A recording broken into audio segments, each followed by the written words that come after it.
Welcome to the Talkin VAWLS Network. My name is Boogie Bentley. Look, I knew it was coming. I knew it was going to happen. Yesterday, On3 updated their top 300 prospects, so the rankings changed. The rankings shifted, and I fully expected. I knew my DMs were going to be full. I knew I was going to be getting tagged on Twitter. I knew I was going to be seeing it all over social media. The anti-Tennessee narrative, ESPN, On3, the national media, everybody hates us. Everybody's against us. And look, the reality is George McIntyre is no longer a five-star according to On3. Jack Van Dorsey falls completely out of the top 300, so much so that he's no longer even a four-star. Jack Van Dorsey, one of the top tight end prospects in the country, is now a three-star prospect. Tennessee dropped to 15th in the team ranking. So I guess that's the conversation today. Is this a joke? Is this a narrative? Is there truly an anti-Tennessee movement? And look, one of the tweets I saw, we got to take a look at it. Shout out to Coach Rice.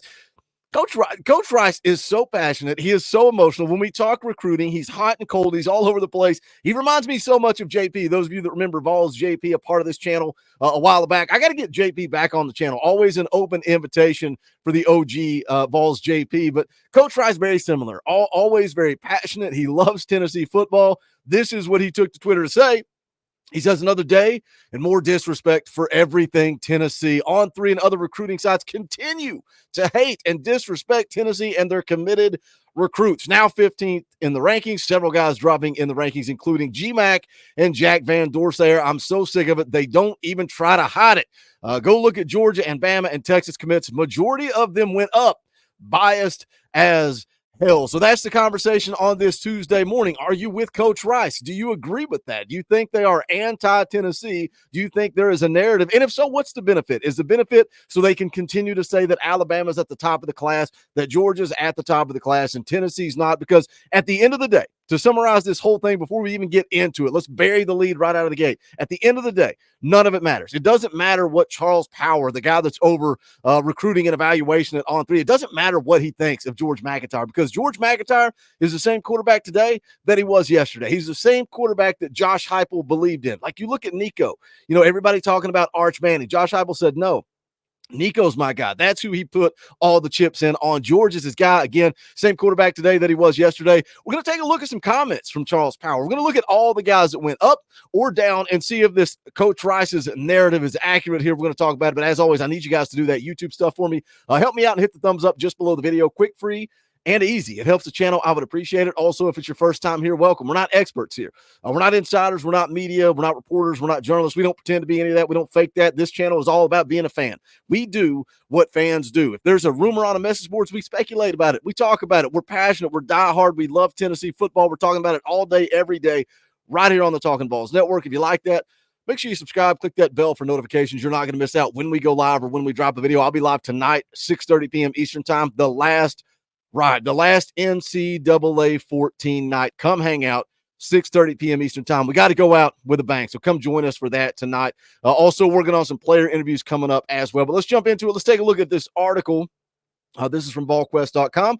Shout out to VolQuest. Shout out to Matt Ray. This is a free article, not behind the paywall. So if you guys want to check it out, you can go give it a read. Good stuff here from Matt Ray. Where Tennessee Vol commits and targets in the latest On300 rankings. Again, these rankings were updated yesterday. So let's start here at the top. Of course, Matt Ray mentions George McIntyre, said starting at the top of the class, George McIntyre took a significant drop in the latest rankings. McIntyre fell from 16 to 74 overall. The coveted quarterback prospect was sidelined for the Elite 11 finals, which most likely played into his drop. Now, that was the Elite 11. He had the thumb injury, was unable to go participate in that.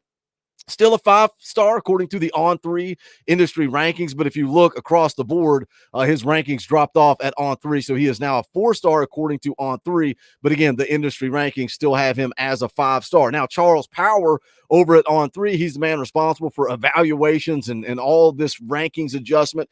He's at the head of the table there. This is what he said about George. He said, starting off with George, we aren't penalizing him for not going to the Elite 11 finals, which is what Matt Ray thought caused the drop there. He said, but more so operating with what we saw from him at the two camps he did attend this spring, the Elite 11 Regional in Oxford and the Under Armour camp in Nashville, where I saw him personally. Said we left those events with more questions than answers relative to his overall arm talent. Just would have liked to see more juice in his arm and see him spin the ball more consistently. I know he had some extenuating circumstances as a junior. His offensive line struggled and he played a tough schedule. We still like the playmaking ability and his feel for operating in the pocket. With that said, when you look at the full balance and on-field performance and in-person evaluations, the other quarterbacks ahead of him have done more at this point. We'll be watching him closely as a senior along with the rest of the group. So again, we're going to see these rankings. We're going to see them go up. We're going to see them go down. We're going to see them move all around, juggle them all around. But I think when you see, the way that Coach Rice reacted, and it's not Coach Rice. I'm not picking on Coach Rice because that's the narrative across the board. That's the way everybody feels. I think when you go after our headliner, when you go after the main event, when you go after the centerpiece of this class of 25 for Tennessee in George McIntyre, I think that's where this aggression comes from about the anti-Tennessee narrative. Let's move on down. Top-rated defensive recruit. Marion Dye moved up 4 spots to 36 overall. Also comes in as the number 4 edge prospect. Charles Power said Dye went up some for us. One of the bigger freaks in the cycle. His measurement at the On3 Elite Series were the best of anyone. He's a guy with a 5-star upside with continued improvement on Friday nights. Let's take a look at another guy that made a big jump in the rankings. Fellow edge recruit Jaden Lofton made a huge jump in the rankings. Lofton was previously not inside the On300, but after this update, he is rated as the number 157 overall prospect in this class. So that pushes him inside the On300, also inside comes up 232 according to the On3 industry rankings. He is a 4-star across the board. So Jaden Lofton gets a huge bump. Jaden Lofton is a guy, I've been talking to his uncle. Jaden's a guy that we're going to get on the show. He wants to come and hang out and talk to the Talkin VAWLS family.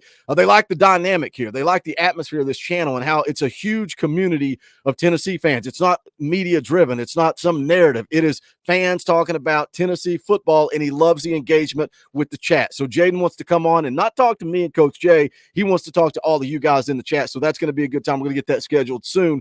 Charles Power on Jaden Lofton says we really like Lofton's athleticism and juice off the edge. Going back and watching his film camp performances, we liked how he stacked up in the edge group. As I said earlier, that's a position Tennessee has done a great job with under Heupel. Jack Van Doorslayer right on that 3-4-star cusp for a while, and there were some tight ends that moved ahead. So we're jumping ahead there again. Jack Van Doorslayer, huge fall off. We'll get to that here in just a second. Rodarius Jackson made a slight drop, no big deal there. Ethan Utley also made a slight drop going down 2 spots. I don't think that's even worth getting upset or talking about that much. Interior offensive lineman Nick Moore jumps up 39 spots. Douglas Utu stays the same, says Utu was not the only Tennessee commit to not move up or down in the rankings. Charles House stayed put at number 284. Now, when you look across the board for Charles House, On3 pretty high on him. So if we're talking about a narrative where On3 is penalizing or attacking or going after Tennessee, On3 very high on Charles House, has him at 284. The other 3 recruiting services, however, have him as a 3-star prospect, which brings his On3 industry ranking, which is a composite, right?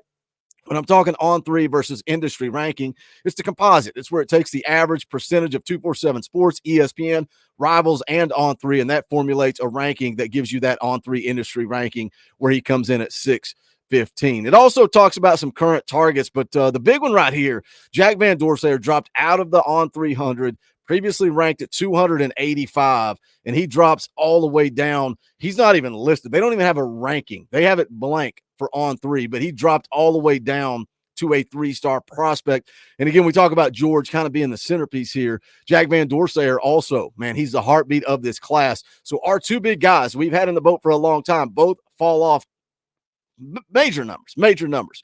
As far as targets, you can see here, go check the article out itself. I won't go through the targets. It talks about where David Sanders ends up, Christian Gass, Lagonza Hayward, and this is what Charles Power said about some of Tennessee's targets. He said Christian Gass did go up a bunch. Another with a bunch of upside is size, length, and speed. Stack up really well at this position. Can also rush the passer. Easy to see why he's coveted. Talks about Shady Hayward. Said he moved up a little bit. Just a pure football player and like him as an active, strong safety who could slide into the box at times. And then he goes on with Jaden Pilati, who fell off some. Said we gave his measurables and his frame and length art on the high end at the position.